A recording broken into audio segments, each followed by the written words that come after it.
നമസ്കാരം. Book lover LLNLന്റെ പുതിയ എപ്പിസോഡിലേക്ക് എല്ലാവർക്കും സ്വാഗതം. അപ്പോൾ ഇന്ന് നമ്മൾ പരിചയപ്പെടാൻ പോകുന്നത് ഒരു ഹൊറർ ത്രില്ലർ നോവലാണ്. സർപ്പങ്ങൾ മയങ്ങുന്ന താഴ്വര എന്നാണ് ഈ പുസ്തകത്തിന്റെ പേര്. എഴുതിയിരിക്കുന്നത് ഹാഫിസ് റഹ്മാൻ പെരുമ്പാവൂർ എന്ന എഴുത്തുകാരനാണ്.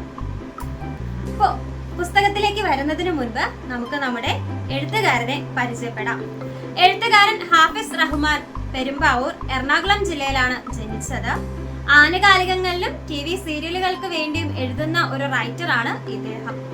അപ്പോൾ പുസ്തകത്തിലേക്ക് കടക്കുമ്പോൾ പ്രധാനപ്പെട്ട 2-3 കഥാപാത്രങ്ങൾ എന്ന് പറയുന്നത് റോണി, അദ്ദേഹത്തിന്റെ ഭാര്യ ഗായത്രി, അവരുടെ മകൾ ഭൂമിക, പിന്നെ ശ്രേയ. ഇവർ 4 പേരുമാണ് ഏറ്റവും പ്രധാനപ്പെട്ട കഥാപാത്രങ്ങളെന്ന് നമുക്ക് പറയാം. അതേപോലെ തന്നെ ഈ പുസ്തകത്തിലെ ഏറ്റവും പ്രധാനപ്പെട്ട മറ്റൊരു കഥാപാത്രമാണ് സർപ്പം. സർപ്പം എന്തുകൊണ്ടാണ് ഈ കഥയിലെ കഥാപാത്രമാകുന്നതെന്ന് നമ്മുടെ പുസ്തകത്തിന്റെ പേര് തന്നെ പറയും. സർപ്പങ്ങൾ മയങ്ങുന്ന താഴ്വര എന്നാണ് ഈ പുസ്തകത്തിന്റെ പേര്. എന്തുകൊണ്ടാണ് സർപ്പങ്ങൾ ഈ പുസ്തകത്തിലെ പ്രധാന കഥാപാത്രമാകുന്നത് എന്ന് വെച്ചാൽ, ഗായത്രി എന്ന ഈ പുസ്തകത്തിലെ ഏറ്റവും പ്രധാനപ്പെട്ട കഥാപാത്രം ഒരു കാവ്, ഒരു ഗ്രാമം, നാലുകെട്ട് അങ്ങനെയുള്ള ഒരു ചുറ്റുപാടിൽ ജീവിച്ചു വന്ന ഒരു വ്യക്തിയാണ്. അപ്പോൾ അവരുടെ വിശ്വാസങ്ങളുമായിട്ട് ബന്ധപ്പെട്ട് നിൽക്കുന്ന സർപ്പക്കാവുകൾ പിന്നീട് അവരുടെ ജീവിതത്തിൽ വളരെ വലിയ വഴിത്തിരിവുകൾ ഉണ്ടാക്കുന്ന ഒരു കാര്യമായിട്ടാണ് നമുക്ക് പുസ്തകത്തിൽ കാണാൻ സാധിക്കുന്നത്. അപ്പോൾ പുസ്തകം തുടങ്ങുന്നത് റോണിയും അദ്ദേഹത്തിന്റെ കുടുംബവും ഒരു യാത്ര പോകുന്നതായിട്ടാണ്. യാത്ര അവരുടെ തന്നെ സ്വന്തം എസ്റ്റേറ്റിലേക്കാണ് പോകുന്നത്. അപ്പൊ അദ്ദേഹത്തിന്റെ ഭാര്യ ഗായത്രി എസ്റ്റേറ്റ് എത്തുവാൻ വേണ്ടിയിട്ട് വളരെയധികം ആകാംക്ഷയോടെ കാത്തിരിക്കുകയാണ്. ഭൂമിക എന്ന അവരുടെ മകളും വളരെ ചെറിയ കുട്ടിയാണ്. ആ കുട്ടിയും ചുറ്റുപാടുകളൊക്കെ വളരെ സന്തോഷപൂർവ്വം കണ്ടുകൊണ്ട് ഇരിക്കുകയാണ്. പക്ഷെ പുസ്തകത്തിന്റെ ഏറ്റവും തുടക്കത്തിലെ വരികളിലൂടെ തന്നെ നമുക്ക് മനസ്സിലാക്കാൻ സാധിക്കും, റോണിയുടെ മനസ്സ് വളരെയധികം പ്രക്ഷുബ്ധമാണ്. അദ്ദേഹം മറ്റെന്തോ തീരുമാനിച്ചുറപ്പിച്ചുകൊണ്ടാണ് എസ്റ്റേറ്റിലേക്ക് ഇവരെയും കൊണ്ട് പോകുന്നത്. പിന്നീട് നമുക്ക് മനസ്സിലാക്കാൻ സാധിക്കും, ശ്രേയ എന്ന ഒരു പെൺകുട്ടിയുമായിട്ട് ഇദ്ദേഹത്തിന് മറ്റു തരത്തിലുള്ള ചില ബന്ധങ്ങളുണ്ടെന്നും അതുകൊണ്ട് ഭാര്യയും മകളെയും ഒഴിവാക്കാനാണ് ഇദ്ദേഹത്തിന്റെ ശ്രമമെന്നും നമുക്ക് പിന്നീട് മനസ്സിലാകും. അപ്പൊ സർപ്പം എങ്ങനെയാണ് ഗായത്രിയുടെ ജീവിതത്തിലെ വളരെ ഇമ്പോർട്ടന്റ് ആയിട്ടുള്ള ഒരു കാര്യമായി മാറുന്നത് എന്ന് വെച്ചാൽ, ഞാൻ നേരത്തെ പറഞ്ഞതുപോലെ തന്നെ ഗായത്രി എന്നത് ഒരു നാലുകെട്ട് ചുറ്റുപാടിൽ ജീവിച്ച, സർപ്പക്കാവിൽ പോയി വിളക്ക് വെച്ച് അവിടെ വളരെയധികം ഭക്തിയോടെ ജീവിച്ചു പോന്നിരുന്ന ഒരു പെൺകുട്ടിയാണ്. പിന്നീട് അവൾ റോണി എന്ന ക്രിസ്ത്യാനി പയ്യനുമായി പ്രേമത്തിലാവുകയും അവനോടൊപ്പം ജീവിക്കാൻ ആരംഭിക്കുകയും ഒക്കെ ചെയ്യുന്നുണ്ട്. പുസ്തകത്തിന്റെ ആദ്യത്തെ കുറെ ഭാഗങ്ങളിൽ തന്നെ പറയുന്നുണ്ട്, റോണിയുടെ വീട്ടുകാർക്ക് ഗായത്രിയെ അക്സെപ്റ്റ് ചെയ്യാൻ സാധിച്ചിരുന്നില്ല. അതുകൊണ്ട് തന്നെ അവരുടെ ഇടയിൽ അസ്വാരസ്യങ്ങൾ ഉണ്ടായിരുന്നു. ഇവർ കുടുംബത്തിൽ നിന്ന് വേറിട്ടാണ് താമസിച്ചിരുന്നത് എന്ന കാര്യങ്ങളൊക്കെ.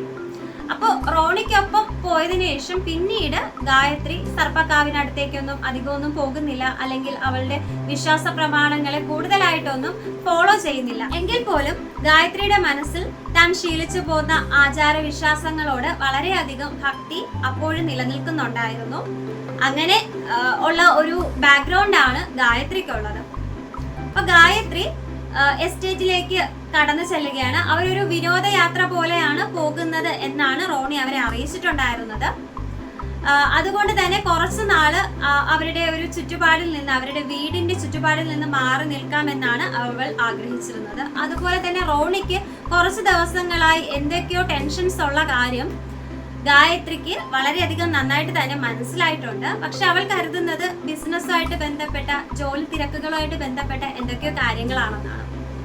അങ്ങനെയൊക്കെ ചിന്തിച്ചിരിക്കുന്ന സമയത്താണ് അന്ന് രാത്രി തന്നെ റോണി ചില തീരുമാനങ്ങളുമായിട്ട് വരുന്നത്. അദ്ദേഹത്തിന്റെ ഭാര്യയെയും കുഞ്ഞിനെയും കൊല്ലാൻ ശ്രമിക്കുന്നതാണ് നമുക്ക് കാണാൻ സാധിക്കുന്നത്. അതിന് കാരണം ഞാൻ നേരത്തെ പറഞ്ഞതുപോലെ, ശ്രേയ എന്ന പെൺകുട്ടിയുമായി റോണി ഒരു അവിഹിത ബന്ധത്തിൽ ഏർപ്പെട്ടുകൊണ്ടിരിക്കുകയായിരുന്നു. എന്നാൽ ശ്രേയയ്ക്ക് റോണിയെ വിവാഹം കഴിക്കണം എന്ന കാര്യം അറിയിച്ചതോടുകൂടി സ്വന്തം ഭാര്യയും കുഞ്ഞിനെയും ഒഴിവാക്കുകയല്ലാതെ മറ്റു മാർഗങ്ങളൊന്നും ഇല്ല എന്ന് കണ്ടാണ് അദ്ദേഹം ഇവരെ ഇല്ലാതാക്കാൻ തീരുമാനിക്കുന്നത്. പക്ഷെ അതിനുശേഷം എന്ത് സംഭവിച്ചു എന്നുള്ളതാണ് ഈ പുസ്തകം പറയുന്ന പ്രധാനപ്പെട്ട കാര്യം. അതെന്താണെന്ന് ഞാൻ പറയുന്നില്ല.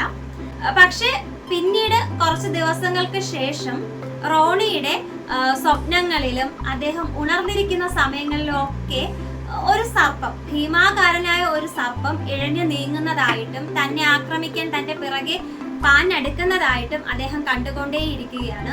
നമുക്ക് വായിക്കുന്നവർക്ക് പല രീതിയിൽ ആ ഒരു കാര്യത്തെ കണക്ട് ചെയ്യാൻ സാധിക്കും.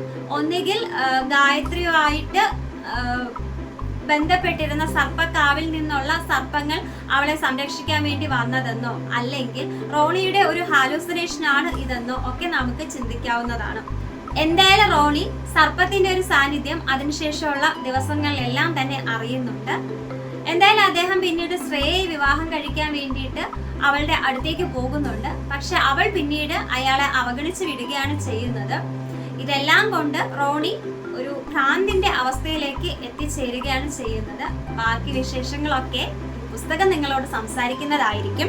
അപ്പൊ എന്തായാലും ഒരു ഹൊറർ ത്രില്ലർ എന്ന നിലയിൽ നമുക്ക് വളരെ ഭീതിയോടെ, രസിച്ചെന്ന് നമുക്ക് പറയാൻ സാധിക്കില്ല, ഭീതിയോടെ വായിച്ച് പൂർത്തിയാക്കാൻ പറ്റുന്ന വളരെ ചെറിയൊരു പുസ്തകമാണിത്.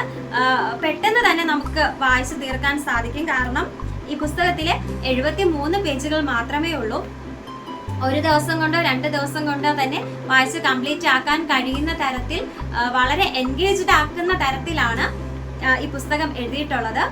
അപ്പോൾ ഇതൊക്കെയാണ് ഈ പുസ്തകത്തിന്റെ വിശേഷങ്ങൾ. ഇനി ഈ പുസ്തകം പബ്ലിഷ് ചെയ്തിരിക്കുന്നത് എക്സ്പ്രസ് പബ്ലിക്കേഷൻസ് ആണ്.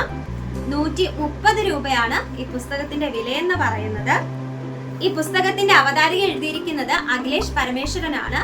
ഈ പുസ്തകത്തിന്റെ ബ്ലർബിൽ കൊടുത്തിട്ടുള്ള വാചകങ്ങൾ കൂടി ഞാൻ വായിക്കാം. സർപ്പങ്ങൾ മയങ്ങുന്ന താഴ്വര എന്ന ഈ നോവലിൽ മനുഷ്യ മനസ്സിന്റെ 2 തലങ്ങൾ കാണാൻ സാധിക്കും. നോവലിലൂടെ സഞ്ചരിക്കുമ്പോൾ വായനക്കാരന്റെ മനസ്സും പിടയുന്ന രീതിയിലാണ് ഹാഫിസ് വരികൾ നിരത്തിയിരിക്കുന്നത്. വായനയിലുടനീളം ഒട്ടും വിരസത തോന്നുകയില്ല. ഒരു സിനിമ കണ്ട അനുഭൂതി.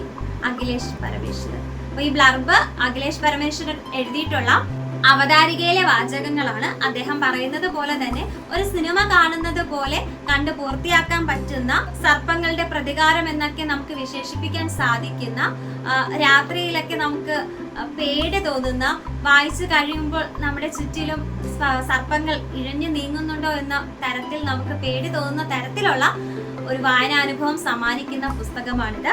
ഹൊറർ ത്രില്ലേഴ്സ് ഇഷ്ടപ്പെടുന്നവർക്കെല്ലാം ഈ പുസ്തകം ഇഷ്ടപ്പെടും എന്ന് തന്നെയാണ് എന്റെ വിശ്വാസം. അപ്പോൾ നമുക്ക് എന്തായാലും മറ്റൊരു പുസ്തകവുമായി അടുത്ത ദിവസം വീണ്ടും കാണാം. അതുവരെ എല്ലാവർക്കും നന്ദി, നമസ്കാരം.